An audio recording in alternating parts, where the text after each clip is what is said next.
Kim and I met about 7 years ago and quickly became friends.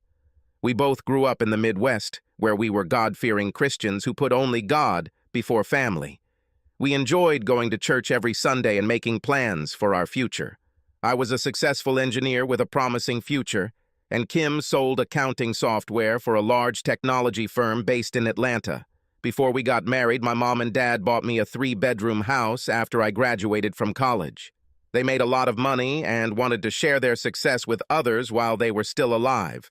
Most people pass on their earthly possessions when they die, never being able to enjoy the happiness of the gifts they can give during their lifetime. Mom and Dad shared their blessings while they were still alive and enjoyed their shared happiness. Kim and I got married a little over 5 years ago and have been on a perpetual honeymoon ever since. Our sex life was great, and we made love at least 4 nights a week. We were soulmates, and all our friends were sick of how close and loving we were to each other. We were lucky enough to give birth to 2 beautiful blonde twin girls, and after their birth, our lives changed for the better. We devoted all our time to raising the girls and making sure they had a loving home. We had a lifestyle that others might consider boring. We ate at home most evenings, went out on Friday and Saturday nights, and went to church on Sunday. We were not interested in social life and fashion like other people our age. Kim wore conservative clothes at work and at home and indulged in anything sexual for my eyes only in our bedroom. Our relationship was based on trust and complete transparency. We never hid anything from each other, which served as a strong foundation for our marriage. Kim was one of those women who needed to show her affection, and I loved the way she lovingly touched me, kissed me, and hugged me. We enjoyed sharing our feelings with each other and enjoyed each other immensely. Raising twins can be stressful, but I enjoyed being with them as much as possible. The twins were a little stressful for Kim, but I was happy to take advantage of any weakness and help.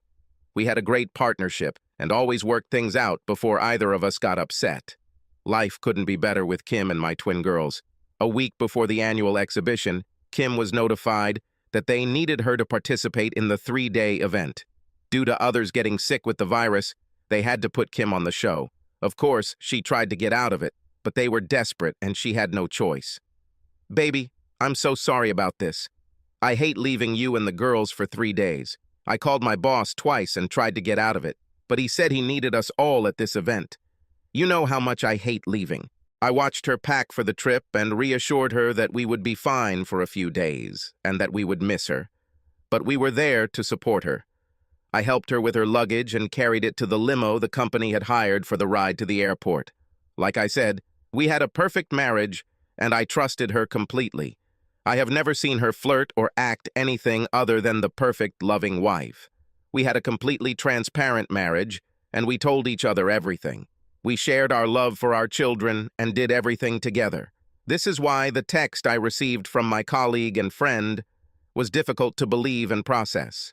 It was the second night of the show when I received a message from my colleague Greg, who was at a cybersecurity event in Atlanta. "David, how's your weekend going, mate?" "I enjoy my girls." "Kim is at the exhibition, and here I am spending time with my favorite girls." "Aren't you at the security conference this weekend?" "This is true." "You said Kim was at a trade show, right? Do you know which one?" "Well, yes, it's in Atlanta this week, but I'm not sure about the name of the exhibition. Her company displays its products at the convention center." "Why did you ask?" "I'm having dinner with my group, and why are you sitting?" "This is true. What are you trying to tell me, Greg?" His message came with 2 photos and a video. I sat frozen with fear. The first photo was of my wife in an outfit I had never seen before. It was the shortest dress I've ever seen. The plunging neckline showed off her massive breasts, pumps I didn't even know existed. Her hair and makeup were flawless, and she looked stunning. In fact, I have never seen her look so sexy in my life. When I saw the first photo, I was convinced that it was a similar woman, someone who looked like Kim, but it couldn't possibly be her. I laughed to myself, thinking, I wish Kim would dress like that someday, but that's not my wife. I stopped laughing when the next photo came out, which was a close-up of her sitting very close and kissing next to Jonathan, one of her bosses she worked with. I sat there in shock, not moving, not even blinking, until the next photo appeared. It was another close-up of her smiling and looking into Jonathan's eyes. My heart stopped when I saw this message, but I tried to convince myself that there was a good explanation until a few minutes later when the next message arrived. It was a short video of my wife kissing Jonathan with her arms around his neck and his hand on her right breast. That's when my head exploded. At that moment, I felt my whole world collapse on me. Tears of pain rolled down my face as my heart raced, and I felt nauseous. A message has arrived. Friend, are you okay? What should I do? Can you see her right now? Yes. I'm going to call her right now and just check on her. I dialed her number and heard the phone ring several times before it went to voicemail. I left her a message saying we missed her and just wanted to talk to make sure she had a good night. I called Greg. I just called her. What did she do? David, I'm so sorry about this. She took her phone out of her purse, looked at the caller ID, and then put it back in her purse. Man, I can't believe it's her. I mean, I've never seen her act or dress like that. David, I never realized how hot your wife was. Sorry, that's not what I meant. It's okay, Greg. Thank you for sharing this with me and not hiding it from me. You are a good friend. I'll figure it out and you don't need to interfere. If possible, do not show your face to her. Let me know if anything else happens, but don't waste any more time following her. Then I'll figure it out myself, my friend. Are you going to be okay? No, I'm far from it, but I know what I have to do, and I'll take care of it. I'm still in shock, and it will take me a while to understand everything, but you know I will. Thanks again. My pleasure. I love you, buddy. I'm here for you. Take care of yourself, Greg. Thanks again. I poured myself something stronger and sat in the dark living room, trying to understand how my world had collapsed in less than 20 minutes. I never had any idea there was a problem in our relationship. How long has this been going on? Was I really that stupid and didn't recognize the signs? No. She never gave me any reason to think that way. In fact, over the past 6 months, she has become more loving than ever. Our sex life doubled in intensity, and our relationship became stronger. It didn't make any sense, and I couldn't understand any of it. Over the next hour, Greg sent more photos and videos. There was a short video of them dancing with his hand on her ass, another short video of them kissing on the dance floor, and another photo of them kissing deeply in private on a deserted dance floor. I realized that they must have been kissing so passionately that they didn't notice the music had stopped. I knew it was over between us, but I still had so much to learn and understand. Being an engineer and a problem solver, I went into analytical mode and spent the next few days trying to come up with a plan. Surprisingly, Kim called me at 10 p.m. after their last photo arrived. I took a deep breath and tried to regain my composure. I wasn't going to give anything away or let her know that I had any idea what she was doing. Hello, dear. Sorry I missed your previous call. I was in a dinner meeting and couldn't speak. I miss you so much, baby, and I wish I could be there with you, under the covers, kissing all of you. I miss you too, Kim. I love you so much and thank you for calling. The girls are so cute, and I will send you some photos. They miss their mom and want you to come home. I tried to leave tomorrow, but my boss told me that I should stay here. I hate being away from you, darling. We'll celebrate when you get home. Are you done for today? Yes, I'm getting ready for bed and another long day of work. I love you, baby, and I will call you tomorrow. Good night, Kim. I love you more than you can imagine. And I hung up the phone as my tears started flowing again. What I said was true. I loved her more than life itself and wanted this to be a bad dream. It was already past midnight when I was lying in bed and could not sleep. I wondered if she was really in her hotel room and what she was doing. My question was answered when I received another message from Greg. It was a photo of my wife Kim and Jonathan on a sofa in what looked like a hotel lobby. It was a photo of them kissing. His hand was tucked under her short skirt and her arms were wrapped around his neck. They looked like two newlyweds sharing their love in public, so to speak. And one last thing, buddy. I'm done for today, but it looks like she'll be busy. Let me know if you want me to stop. I can break it off quite easily right now. It's hard to see, but thank you for these photos. No, let her go. It's all her fault, and you don't need to get involved. Let it go. Thanks again. I cried until I fell asleep, knowing that the love of my life had betrayed me, our marriage vows, and our girls. Sleep finally took away the pain and tears until I woke up the next morning. There were several loving messages from Kim with hearts, kisses, and emojis. She confessed her love and said how much she missed me and the girls. She told me to get ready for a wild night of sex when she returned. She acted so sweet and loving, as if nothing had happened. I started to wonder if maybe she had a dissociative disorder and didn't know what she was doing. Maybe she was drugged with something? I searched for answers, but realized I had to face the facts and plan ahead. She was due home in a few days, and I needed to deal with all of this. We talked several times a day, and everything was fine.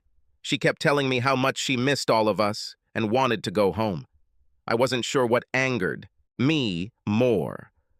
Was it because she cheated and was with another man, or was it because she cheated and lied? She took me for a fool, and it hurt as much as seeing her kiss Jonathan.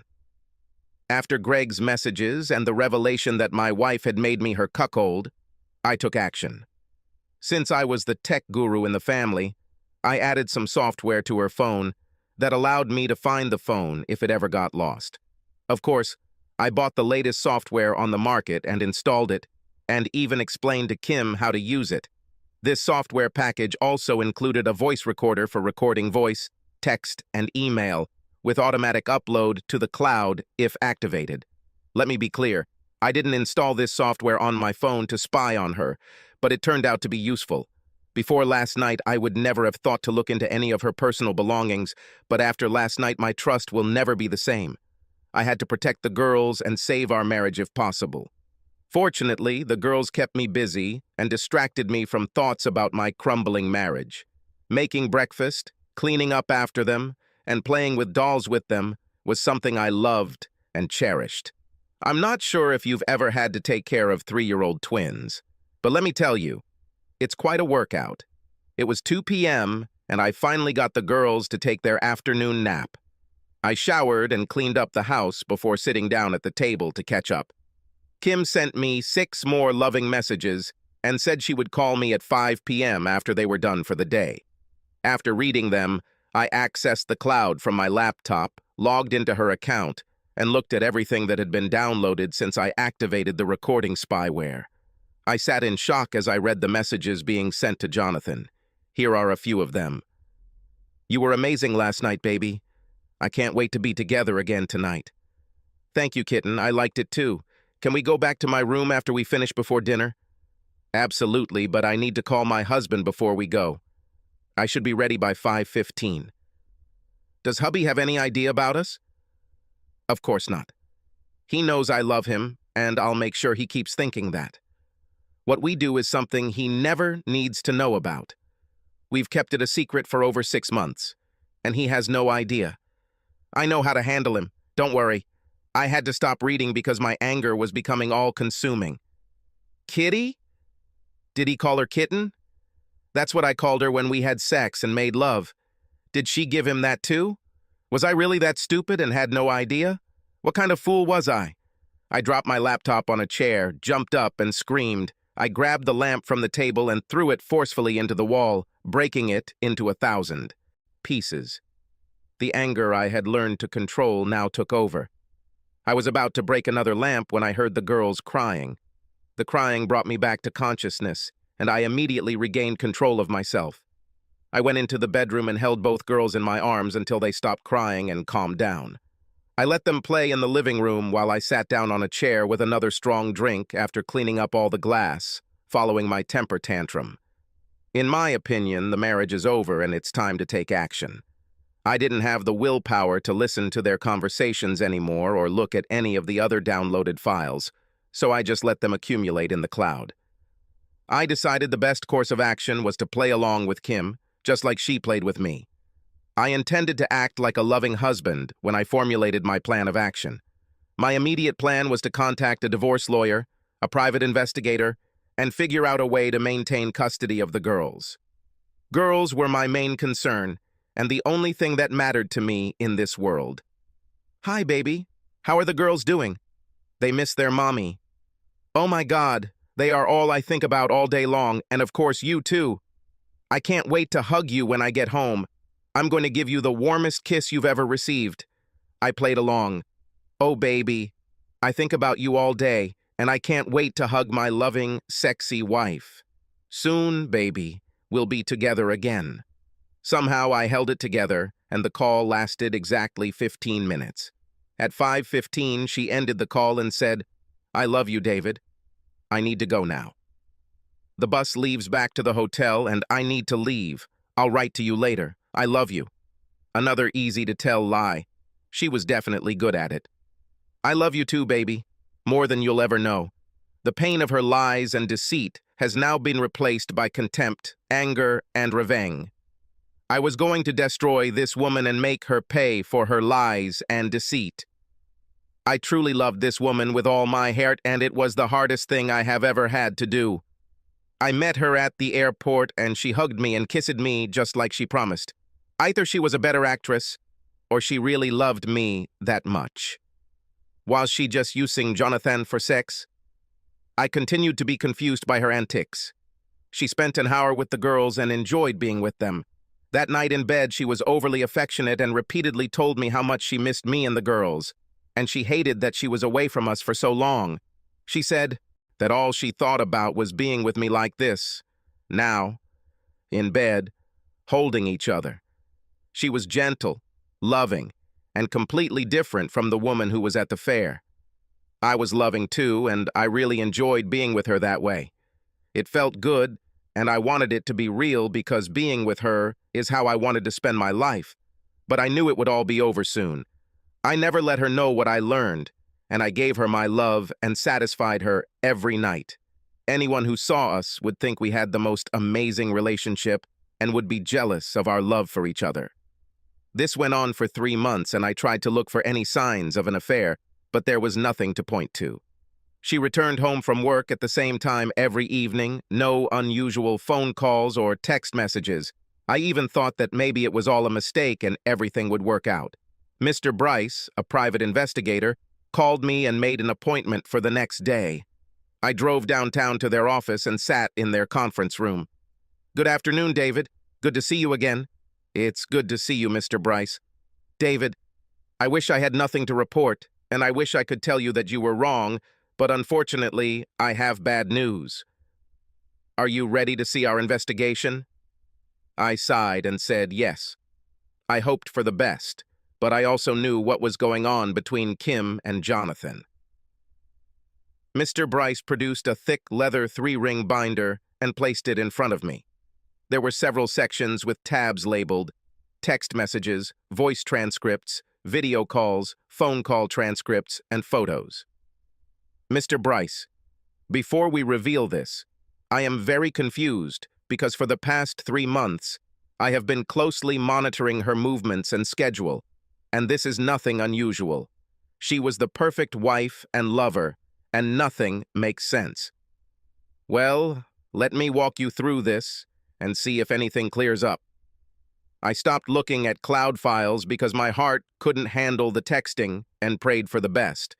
Of course, this was not meant to be.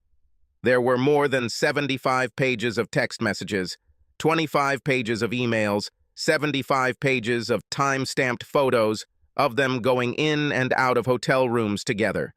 There were over 82 video calls and 50 pages of phone conversations. Kim and Jonathan have been visiting this motel at least 4 times a week for the past 3 months. You can see their photos every day at 1 p.m. They spent an average of 2 hours together during each visit. It seems that for the past month there have been 2 men who have been visiting your wife 4 times a week. Do you recognize this man? Oh my God, is this Jason Sinclair? Is he the CEO of her company? Are you saying she's cheating on me with 2 guys and one of them is the CEO? Sorry to have to tell you this, but based on text messages, phone calls, and videos, he is clearly having a sexual relationship with your wife. The video call labeled balcony actually captured him making love to your wife as she leaned over the railing.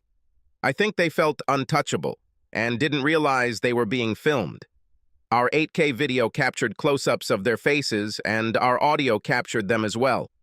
He played the video on the 80-inch display. There was Kim, my wife, leaning over the railing with her CEO standing behind her. I felt nauseous. I had to leave the room for a few minutes to recover. I went back to the conference room and forced them to continue because now I wanted to see what she was doing. The video marked Balcony 2 shows your wife with Jason and Jonathan at the same time. I'm so sorry I have to show all this, but since they were in public, you can use these videos if you decide to continue with your divorce and custody battle. I sat with my mouth open in amazement. I still found it hard to believe that it could be Kim, and I prayed that this would all turn out to be one huge mistake. David, we've looked into Jonathan Wilkes and Jason Sinclair. We found the following. Jonathan has been married for 10 years and has 4 young children. Mr. Sinclair has also been married for 25 years and has 3 grown children. The text messages reveal that Jonathan brought Jason into their games after your wife said she wanted to try a threesome. It's getting pretty dark here, so I'll let you read when you're ready. Take the folder and this USB drive with all the files and videos. I'm sure your lawyer will need both. When I met with my lawyer, she was amazed at the amount of data we were able to gather and could not believe that there were no signs of her adultery at home. She continues to act like a loving wife and mother as if everything is completely normal. The lawyer said that we have several actions that we can take based on the files I provided. She needed time to work through all of our options and scheduled an appointment for the following week. I told her to start filing the divorce papers as soon as possible. I left the office with a big hole in my stomach. I knew it was over before I had these meetings, but watching these videos ended any hopes of reconciliation. Still confused, I asked myself, who was this woman? After the girls went to bed, we sat on the couch and watched an old movie I picked up on Netflix called Unfaithful. I heard it was a good film. Let's give it a chance, I said, pressing play. Since the film was about cheating spouses, I planned the conversation in advance. During the movie, I told Kim that there was a girl in my office who had been hitting on me for the past few months. You can imagine me with another woman, I said, laughing. She looked at me with narrowed eyes. Really, who? If I catch you even thinking about being with her, I'll leave. You understand? You belong to me and no one else, she said, with a serious expression on her face. Even though I tried to remain cheerful, she wasn't fooling around. She made it clear that she would not tolerate any deception. I couldn't believe how angry she was about this, how hypocritical one person can be. She got angry about it while she has sex with 2 men every day behind my back. Unreal. This is driving me crazy, David. Why didn't you tell me about her before? What is her name? Kim, relax. She is an intern, a young girl who loves to flirt. I completely ignored her. What about you, Kim? You are the most beautiful girl in your office. Are you saying that no one flirts with you? Of course not. They all know that I'm married and that I would never cheat on you. So, during our entire marriage, you never thought about being with another guy or did anything like that? I mean, even a friendly kiss. Have you ever cheated on me, baby? Now she was truly angry. Are you kidding me? Did you really just ask me that? I constantly tell you how much I love you. I am always with you, and I could never think of being with another man. You're an ass. I can't believe you asked me this. I apologized, I agreed with her, and continued watching the movie. I smiled to myself, thinking that she should have become an actress, because she was so convincing that I even doubted myself. No wonder she was so good at her job, I thought. After things had calmed down a bit, she pressed herself against my shoulder again, and I felt the time had come.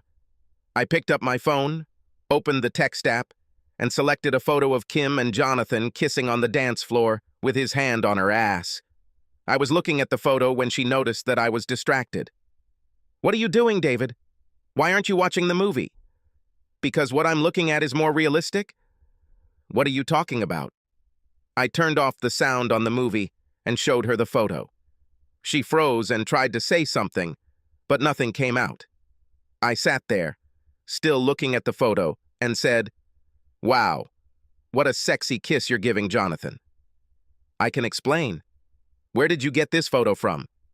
"When you were having dinner with your boyfriend, Greg Stanton was in the same restaurant and saw you with that guy. He texted me to find out if it's really you or if you're a perfect match. Well, it was you, and he sent it to me. Moreover, I must say that you look so sexy in this dress. I have never seen you in such a short or revealing dress. I think you wanted to impress your boyfriend. Oh, you were going to explain it." "I can't wait to hear this," I said, putting the phone back on my lap. "Baby, we only had one dance and he was drunk. When the song ended, he grabbed me and kissed me. What you don't see is that right after that I slapped him and made quite a scene. I would never let this happen. I actually bought this dress for a business dinner, but I didn't realize how revealing it was until now. I am so sorry." "Oh, I understand. This can happen. And that was the only time this happened?" I could tell she wasn't as confident as usual and said, "Yes, baby, and he'll never do it again." The movie continued, and I sat back and sat quietly, knowing that Kim was worried. After a few minutes, I took my phone and opened a video of them sitting on the couch with my hand up her skirt and started watching. She looked at me with a frightened look. "What are you looking at now?" "Remember that night when you called me and said you had a long day and you went back to your room and were getting ready to sleep?" "Yes," she whispered. "It's funny because I got another text from Greg 2 hours after you called, and this time it was a video. Do you want to take a look?" I said as I pressed play and clearly showed her and Jonathan kissing as his hands explored her hidden treasures that were supposed to be mine alone. "I can't wait to hear a new explanation," I said, smiling. Now my anger was gone, and all I felt was contempt and amusement at her reaction. "Oh my God, David, I am so sorry." After we got off the phone, Jonathan called and said we needed to discuss the problem with one of the clients we were meeting with in the morning. He asked me to go down to the lobby to prepare for the meeting. I barely remember this video because I had a few drinks and got a little drunk. You know how I am when I'm drunk. I know the video looks bad, but nothing happened after that. I remember exactly how I went up to my room. I told him to stop, was happily married, and left. Nothing happened. You have to trust me. "That's part of the problem, kitten," I said, emphasizing the name kitten. I saw her blink when I said that and continued. "The problem is that I always believed you, but in the last 20 minutes, you lied to me twice. Can you see it from my side? I'm alone, and the love of my life is kissing her boss in 2 photos while wearing the sluttiest outfit she's ever worn. How do you think I feel, baby?" "David, I love you. This was 3 months ago. Why didn't you say anything earlier?" "Honestly, I wanted to see if you would tell me yourself. I wanted to make sure my wife was as honest and transparent as we have always been with each other. But now I understand how things are between us. Are you lying about anything else? Are you having an affair with him? You love him?" Now I was playing with her and enjoying her confusion and acting. She started sobbing and kept telling me how much she loved me. "Kim, please stop telling me that you love me so much. I'm sure you love me and I still love you, but that has nothing to do with these photos. I need to understand why. And is there anything else you're lying about?" I said, pressing the recorder button on the phone without her knowledge. "David, listen to me. Nothing happened. Yes, I think I kissed him like you saw, but that was it. And every time I told him to stop. I'm not sure what Greg saw or told you, but you have to believe me. Okay? Stop crying, baby. I believe you. However, I am confused by the way you were dressed. I mean, you never wear anything like that for me, and you never do your hair and makeup like that either. Did you do this for him? You haven't answered my question. Do you love him? Do you want to leave me for him, Kim? Please, I need to know the truth." The sobs resumed. "No, David, I love only you. I never want to lose you. Nothing happened, and I don't know why I dressed like that. This is so unlike me. Maybe it was because all the other women dressed similarly, and I wanted to look just as good. I don't know for sure. I was a little unsure of myself. I think I can understand that, and it makes sense. But why didn't you tell me about Jonathan and your closeness? Since nothing actually happened and I put an end to it, I didn't want to upset you. I mean, he's my boss, and I couldn't afford to lose my job if anything happened. If something really happened, I would tell you right away, you know? I kissed her and held her gently, letting her cry. This was just the beginning of a month-long episode of playing out my revenge. That night we made love, and I enjoyed her amazing skills, aloof as her husband, and thinking of myself as one of her sexual partners. I wasn't going to deprive myself of her body and warn her about something unusual. The acting here was impressive, but at that moment, I didn't care anymore. She was more passionate than ever, trying to convince me that I was her only love. This continued for the next few weeks, every night. Her acting skills were on point, and I just enjoyed the show. The next morning, I did go to the cloud to see if she had any correspondence with Jonathan, and of course, she did not disappoint. Oh my God! Someone took photos of us at the fair and sent them to David. His friend was at the restaurant and saw me without David. I'm not sure if he knows, but the video showed us kissing. Holy shit. Now that you mentioned it, I remembered that some guy with a phone across from us was watching what was happening. But I didn't think anything like that. What did David do? Nothing. I convinced him that nothing happened and stopped you. He has no idea that I spent the night in your room. I convinced him it was alcohol and made amends. He is easy to convince. A few kisses and good sex is all I ever needed to give him. Be careful, baby. We agreed that tomorrow we will meet there at 1 o'clock in the afternoon, as usual. Cannot wait. Too much time has passed. I love you, baby. I love you too, kitten. This was the last message, and I sat in silence, thinking about all this. Yes, obviously, I was the biggest idiot in the world, but revenge is sweet, and I walked the scorched earth. But I took the time to enjoy Kim's antics and see how many more lies she would tell. The first thing I did, of course, was take care of my financial situation, transferred funds, closed accounts, and so on. I left my main Visa card open and lowered the limit to $2,500 to control any damage it might cause. Since Kim had no idea how upset I was, she never thought I would change anything. I confirmed to the lawyer that since the house belonged to me before marriage, I would not have to leave the house once she was notified. Of course, I prepared the infamous email that I eventually sent, including video, text messages, and photos, to all of her friends, family, and work colleagues. I also created duplicate 3-ring binders from my personal account for Mrs. Sinclair and Mrs. Wilkes to share their pain. I would post this at the same time everyone is notified and cases are being filed. I asked my lawyer to prepare to file public civil lawsuits against both Jonathan, her boss, and Jason, the CEO of the company.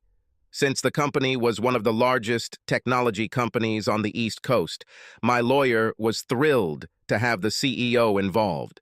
We were going to make them a settlement offer before going public with how the CEO and managers were sexually harassing their employees. We worked with child guardian services attorneys to obtain full custody of the children and prepared the documents, file, and binder for the investigation. Over the next few weeks, everything seemed normal. We loved children and spent time together every day as usual. We went to dinner and discussed everything, avoiding the big elephant in the room. I'm sure my silence on the matter drove her crazy. Not knowing what I was thinking must have been exhausting. I decided to have some more fun with Kim and asked a few questions. So, Kim, did your boss take any steps against you after the fair? Do you want to tell me something? From her conversations with Jonathan, I knew that they still met every day at the hotel. I wasn't sure how she could control herself and lie so easily. It was funny to watch her reaction, and now I can even tell when she was going to lie. She calmly answered, "No, nothing at all. It's weird because we both act like nothing happened. And it's true, nothing actually happened. He was a total professional, and we rarely even talk because we are so busy with our projects." I just sat there with a cheeky smile, still amazed that the mother of my children and the love of my life could lie to me so easily. That night, I released the last of the anger that was still bubbling inside my body. I challenged her and took full advantage of her that night. Oh my God, David, what came over you? You are a wild man today. I have never seen you so rude and unbridled. I liked it. What a nightmare, I thought. I knew this would be the last time before all this shit came out tomorrow, and I was going to take as much as I could from my soon-to-be ex-wife. That afternoon, the sheriff walked into the offices of Tricom International and demanded to see Mr. Sinclair. A few moments later, Sheriff Clark entered Sinclair's office and handed him an envelope. "Mr. Sinclair, you have been notified." A second later, he was alone in his large office, holding an envelope in his hands, and fear took over his entire body. After he read the complaint for the third time, he immediately told his secretary to invite Jason to his office. While his secretary was calling, Jason had just been served his complaint from the same sheriff. He hurried into Sinclair's office, and they both stood there, shocked and confused. "What the hell? How did this happen, Jason? If my wife finds out about this, I will be ruined. It is your fault. You told me this bitch would never leave us. You fix this, Jason, or I swear I will destroy you and your family. You understand?" Sinclair was a man not to be messed with. A ruthless street man who had worked his way to the top of this multi-billion-dollar organization and had no intention of giving up. Jonathan ran out of his office and waited for the elevator to go down to the 12th floor and talk to Kim. As he walked down the hallway toward Kim's office, he saw the sheriff coming in the opposite direction and realized that he was coming from Kim's direction. He ran into her office and saw her sitting at her desk, with tears streaming down her face. She cried uncontrollably and could not speak. David had just destroyed her world, just like she had destroyed his months ago. It took her over an hour to calm down enough to be able to speak, and even then, she could barely string a sentence together. Kim, what the hell happened? How did he know about all of us?" "What do you mean?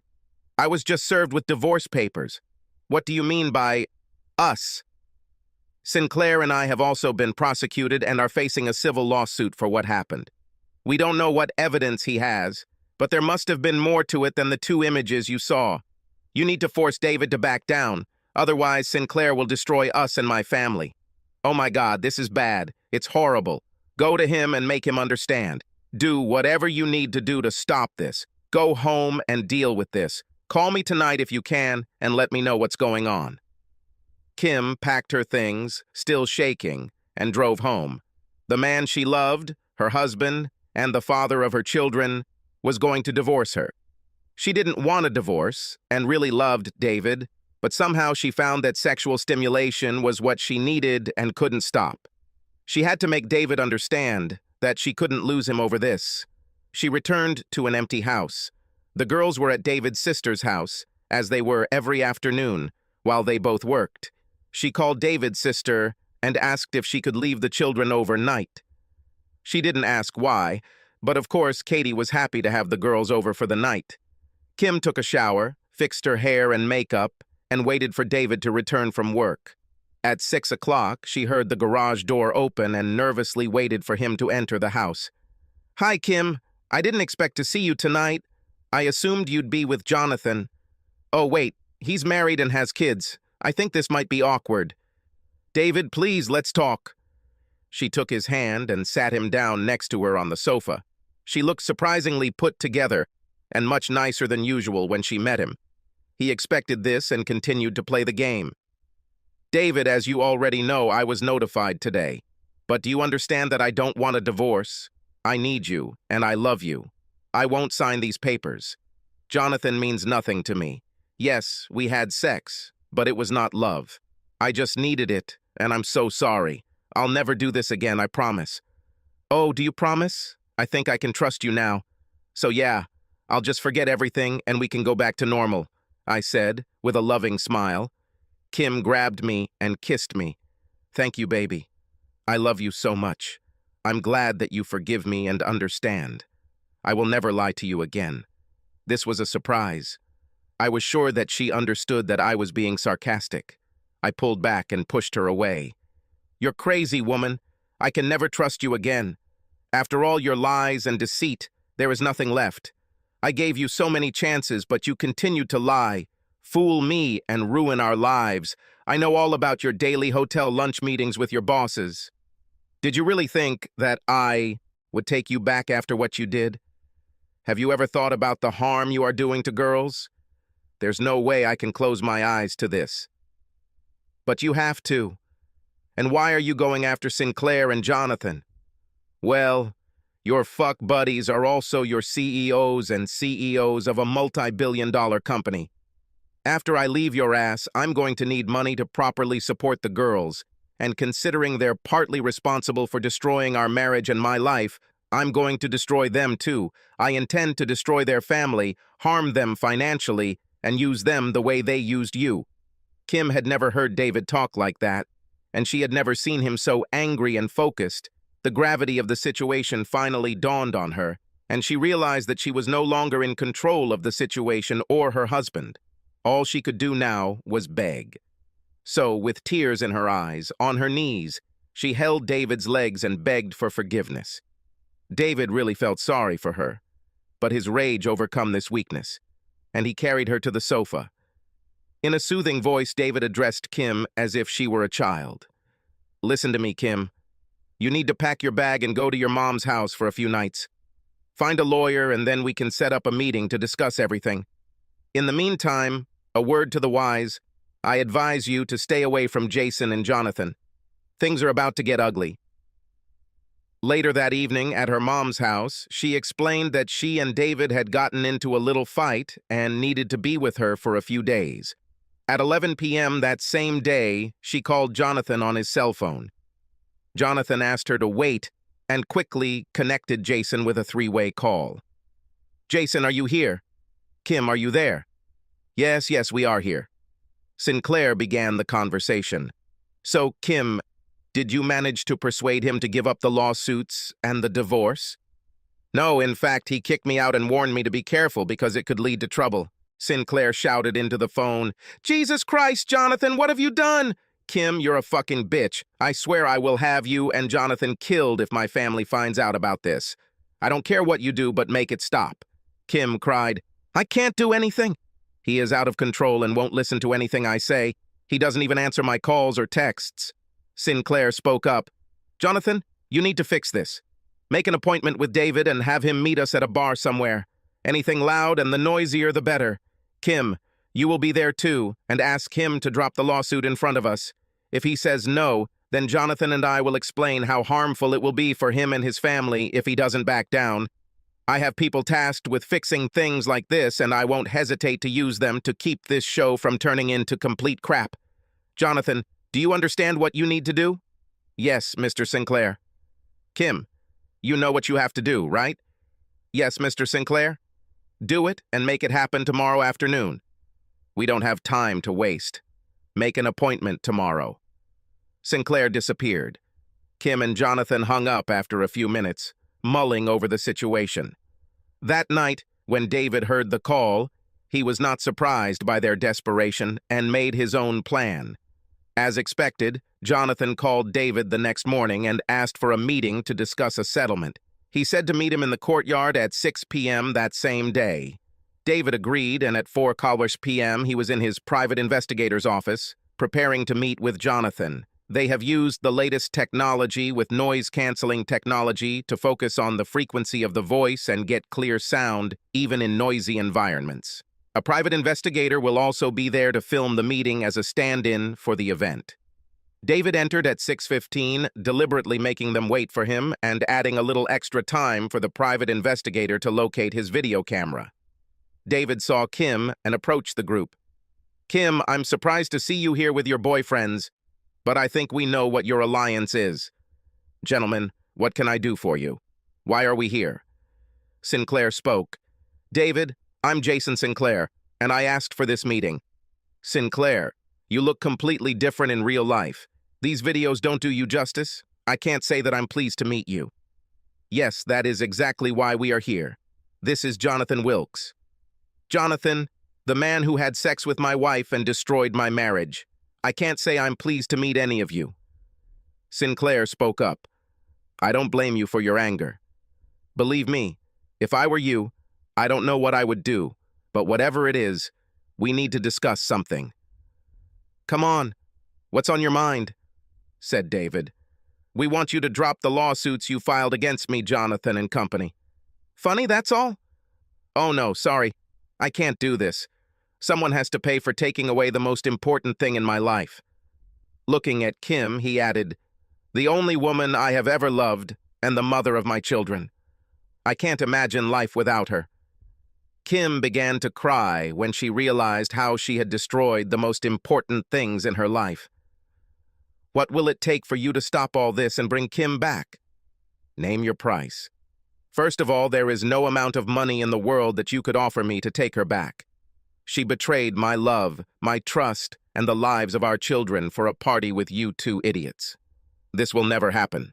I will drop the civil and corporate cases under two conditions. Number one, I want $5 million compensation. Number two, I want to meet both of your wives and Kim. You fully admit what you did. If you agree to these two conditions, I will stop business.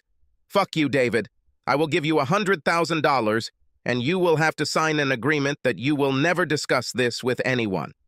Sinclair leaned over and spoke quietly. I can't put my family through this, and if they find out, David, I'll kill you. Kim told us your entire daily routine, and making you disappear would be a piece of cake. So let's try again. He was shocked when David smiled and took a sip of his drink. Well, I can reduce the amount to $4 million, but your families need to know what you did. Sinclair was dumbfounded. David, you're writing your own death sentence. Think about it carefully. Drop the charges and take Kim back. It was just a fling. We can end this. David took out his phone and sent 2 text messages, opened his email and sent the email he had set up. All videos and images, text messages, have now been sent to all of Kim's friends, her family, and work colleagues. The 2 text messages David sent were to the couriers who were sitting in front of Jason and Jonathan's house, awaiting his instructions. The message said, "Deliver the package," and within minutes, Mrs. Sinclair and Mrs. Wilkes now had duplicate 3-ring folders containing all the photos, videos, messages, phone calls, and evidence of their affair. Sinclair began to get angry and shouted due to David's inattention, "What the fuck, David? I'm talking to you." "What are you going to say? Will you drop the charges?" "My answer to you, Jason, Jonathan, and my wife is, go to hell." Just then, Jason and Jonathan's phones rang. Both their wives were talking on the phone. I saw Sinclair's face turn red, and he looked at me with angry eyes. I saw that Jonathan was in shock and actually saw tears welling up in his eyes. Kim looked at me and asked what was going on. I replied, "Check your email in a few minutes and I think you will understand." Sinclair hung up the phone with his wife, pointed his finger at my chest, and shouted, "You're dead, David. I'm going to cut your throat and watch you die like a dog." He turned and left the bar. Jonathan looked at me and simply said, "Why? Why did you do this to me?" I was amazed that he asked something so stupid. "Really? You used my wife, the love of my life, and the mother of my twin girls every day for the last 6 months, and set her up with Sinclair for a threesome, and you're surprised someone would strike back.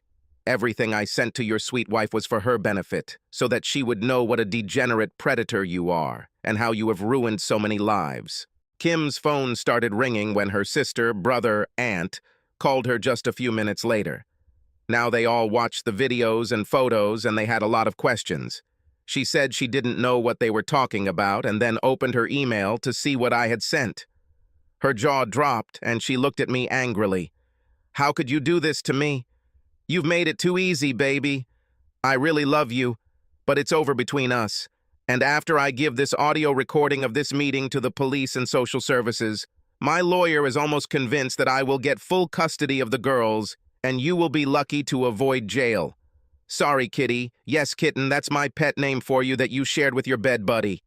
I know it all, princess, and now you must pay for all your actions." To avoid becoming public knowledge, Tricom settled the lawsuit by paying David Hunter $2 million.